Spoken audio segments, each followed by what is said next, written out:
Hi, this is David Hyde, and this is my highlights and overview of my ePortfolio that I've been able to put together over this semester and the last previous years beforehand going through my master's program for administration at Fort Hays State University. So I want to kind of start off a little bit with my goals and kind of looking even at this page. It's been kind of fun for me because I want to tell you a little bit about myself briefly. But I noticed that I'm married to Tiffany Hyde with two children. That has since changed. I now have a third child. Cambry is 3 weeks old, so that's been a joy in our life here recently. But a little bit dealing with my reflection and looking at my personal goals and my professional goals.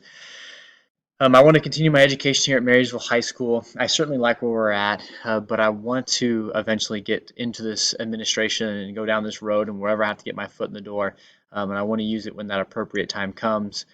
Personal goal, one of the main reasons I did this was to move up in the pay scale, try to become an effective educator in my community. And I've always been kind of fascinated with the different administrators I've dealt with, and I've always kind of wondered a little bit about their jobs and maybe have a chance to do that someday. But certainly, a little about myself, briefly going back in my background. Born in San Antonio, lived in Germany for 7 years. My father's in the military, grew up in Western Kansas. So, with my experience in Germany, I've got to have a little bit of a different culture experience of 7 years. We actually lived in a small German town called Kaiserslautern. So, that was a fun and a very unique experience. Looking at my leadership philosophy, now this was something that I was kind of glad to hear when I was talking to Mr. Wheeler, the principal at the elementary school, and kind of asked him for his final advice coming in, with going into administration. He really told me if you go to administration, immediately you're going to have to find a way to create relationships because the job's difficult, and the relationships certainly can seem to help. And when I look at my leadership philosophy and my philosophy in administration, integrity, positive attitude, motivation, shared vision. But ultimately, I think one of the most important things, whether it's society, whether it's education, relationships, and then being able to have upfront, honest conversations. I know something that I struggled with a lot as a teacher early on was the upfront, honest conversations. Maybe something that was difficult that I would shy away from that I've actually been practicing over the last several years, to try to face that difficult conversation head on. And usually it would resolve much easier that way than to not have it at all. Um, as far as kind of a little bit of my resume, this was a resume that I had kind of upgraded, that I'd used a little, in teaching, talking about my coaching experience, education, teaching experience, something that I think I would certainly want to revamp a little more, even though I have going into actual applying for an administrative job. Um, do have my administration verification photos taken from my supervisors of Ollie Bush, kind of our counselor, data coach for the district, principal at the elementary school, and principal here at the high school as field supervisors. The annotated bibliography. Now, this was a little bit of a chore going through and those various prompts, those 11 prompts, finding articles that fit under those prompts, something I worked on heavily at the start of the school year, which was good because of COVID-19 and our pandemic. I was afforded a lot of time in the classroom, even for educational research, and I was able to couple this and double it in order to get my research done. Ultimately, you learn a lot when doing this, but this was certainly a lot of work and something I'm certainly glad that I have behind me instead of in front of me. Let's go ahead and look at kind of want to highlight the activities that I chose to go through our district primary and secondary education. So here on our district level, one of the first things that we talked about in our 400 council, which is a group about 5 or 6 teachers of us, that actually developed its name from being together on the fourth floor, and it kind of evolved originally as a little bit, I don't want to say a joke, but we've actually been become an official council, and we do various activities and jobs on professional development. And during professional development, I was able to share the promo video that I did for my time here at Fort Hays State uh, and talk about that. They thought it was pretty neat. We kind of looked at our mission and vision, especially with Keesa's new, Kansas wants to lead the world in education. This is something that we wanted to make sure was fitting and paralleled. Uh, The next one, modeling ethical behavior. One thing I did the second that I knew that I was needing my administration hours is starting to attend district events and various sporting events, and certainly football was part of it. There was many times when we had administrators who couldn't even be on duty in any way, shape, or form, and once I became more familiar with it, I was actually the only acting administrator on duty for some of our away games, home games, throughout the duration of the season, ultimately trying to model ethical behavior there. Um, Cultivating equitable practices. Here we actually kind of came together with an inclusive learning environment statement during a little bit of professional development, something that I have in my syllabus that we put together and threw together a group of us teachers. Homecoming admin duties here, working with Shepherd and putting together homecoming formations, lines, working with the community, making sure all that was squared away, work leading up to it. Eventually also got to drive a pretty sweet Camaro throughout this process, and this was a fantastic communication piece, allowing us to acquire resources from the community and actually work with the community quite well within the district. Volleyball tournament admin duties. To me, looking back at all of my activities, this was something that kind of like got my foot in the door and was kind of a highlight of everything that took place because we were the first school as a district in the area after the pandemic to host a major event. We were going to host a volleyball tournament with 8 teams. We weren't going to allow anybody, any crowd here, but we had all of the temp checks and all that protocol that was going to take place in the uncertainty. But the other key element was we wanted to broadcast this and live stream it. Well, our principal couldn't make it, so our athletic director asked me if I wanted to be an acting administrator for this and help him. And this was something at first that I really didn't know how I was going to help, to where I eventually became a big help. Whether it was all these teams started arriving, we had to get them in the right location, we have to try to get Facebook Live up, we're calling our tech guy, we have a camera that's down, and this was an 8-hour process that absolutely never stopped moving. And this is where I was like, whoa, there was a lot more to that than I could have ever imagined. So I chose for my district events. Now let's go ahead and look at elementary. So mission and vision communication, develop a comprehensive plan for communicating the mission and vision. Here I was able to sit down with leaders of the elementary school, Landon Wright, Tiffany, to discuss ideas of our goals and vision.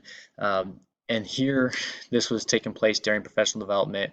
We want to make sure that we advocate for this in our classroom and something that when parent-teacher conferences come up, here we have. So lifelong success for all learners and lead by example and expect success.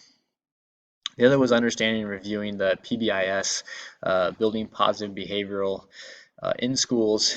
This was a little bit of a tier system.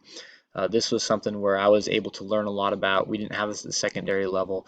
Talking to Tiffany about this, who was kind of in charge of this, we kind of noticed how it was a tier system that was similar to MTSS and how we handle it and how this was implemented throughout the elementary school. The anti-bullying campaign, multiple times we dealt with events. There was a contest throughout the month of October for Anti-Bullying Month. There you have the winning poster in the upper right-hand corner. And this was revisited several times through communication and email about the process of it working and being put together at the elementary school. The curricular evaluation, here this is where we use ReadyGen phonics. I was able to sit down, have a conversation with a data coordinator from the elementary school and kind of a curricular coordinator and understand more about phonics and our ReadyGen system. School community resource interview. This was kind of dealing with our back snack program at the elementary school. That's something we used to have at the secondary, but we no longer do at the secondary. It's just elementary. But in our ability of be able to get items that are needed, and Mrs. Cromie is a site coordinator, community and schools, and she deals with the community and its needs. And this is something as a school leader I will have to make sure that I can advocate for. And then elementary mastery schedule. This was a unique experience, especially since I'm used to the secondary education level, and how you schedule in an elementary school and how it looks so vastly different. And one thing that I don't know if I appreciate enough is even down to like a lesson plans and how your daily schedule works, how difficult that must be versus me in the secondary education when I have two preps, and it's relatively easy. Going to secondary education, uh, here you have the KISA framework evaluation. This has been something we've done a ton of time over the last couple years, but was focused here in early August to make sure that we were within the KISA framework in our improvement process.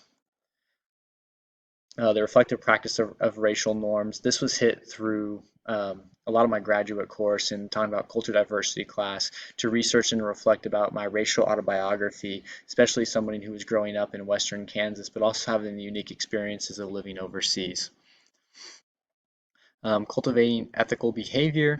Um, it's important that I try to promote ethical behavior and cultivate it. And I was able to kind of look at our school culture, go to different classrooms, spend time throughout, spend time in lunchrooms as doing administrative work in the lunchroom, and try to get a full understanding of cultivating ethical behavior. We were also in our AEP class. We spend an hour every single week, up to 2 hours, discussing different ethics and behaviors. Culture observation, kind of briefly touched this on the last slide, but also was able to spend time throughout September going through and evaluating school culture, sitting down with my principal, and kind of discussing what I saw from and throughout that process. The evaluation of sources of inequality. Also with my culture diversity class, I was able to kind of pull some information to kind of go through this, and I was able to fit kind of my paper on here, some examples of all the research that was done to understand inequalities and biases, including the bias quiz that we took. And then AEP lesson implementation and brainstorming. I actually have implemented several lessons into our academic enrichment period through the work with our school counselor, where I've came up with several different lessons, whether it was the hacky sack, the football, or also the charades event that we actually just did today. That was implemented for that time. Two-way family communication. Here I kind of went through the processes of our overall conference scheduling, talked with our principal on how we can do this setup for this and how we can do sign up. We end up using Sign Up Genius for this since everything was done remotely. Event admin duties here, whether it was cross country, whether it was that volleyball tournament mentioned earlier, but tons of different football games and various events that I did event to regular communicate with community members and their parties. Resource planning and research, because of the mass and because of how much I speak when I talk, we wanted to find a way to communicate better. So I was the one that headed and was in charge of making sure that teachers had the resources and their needs. And we ended up settling on a voice amplifier that was wireless that I was able to get for all of our teachers here at the high school. Engage leadership roles, talking to Leah Behrens about U Science and how this process worked. I was able to talk to her about her job, what she kind of necessarily does, and how this U Science can help our students and staff moving forward. In reflection, this was actually almost emotional to kind of reflect on this entire process, and I'll be excited to talk to Dr. Moody about it here coming up in a week or so. And then even going back on my individual classes and reflecting on what I learned in those classes. I feel like I've learned a lot from the program, and I felt like it was time well spent for the most part in most classes and activities. But to be able to start 3 years back and to get to where I am now, kind of writing my last paragraph almost got me emotional to think that in June, with a broken leg, a baby on the way, in the mix of a pandemic, not knowing how this is going to play off, and to get to this point has been extremely satisfying and rewarding. So I want to thank you and appreciate you taking the time to review this, and I look forward to meeting with you here in the coming weeks. And I felt sorry if it was a little rushed. I was trying to make sure to get through everything. But thank you so much, and I look forward to talking to you later.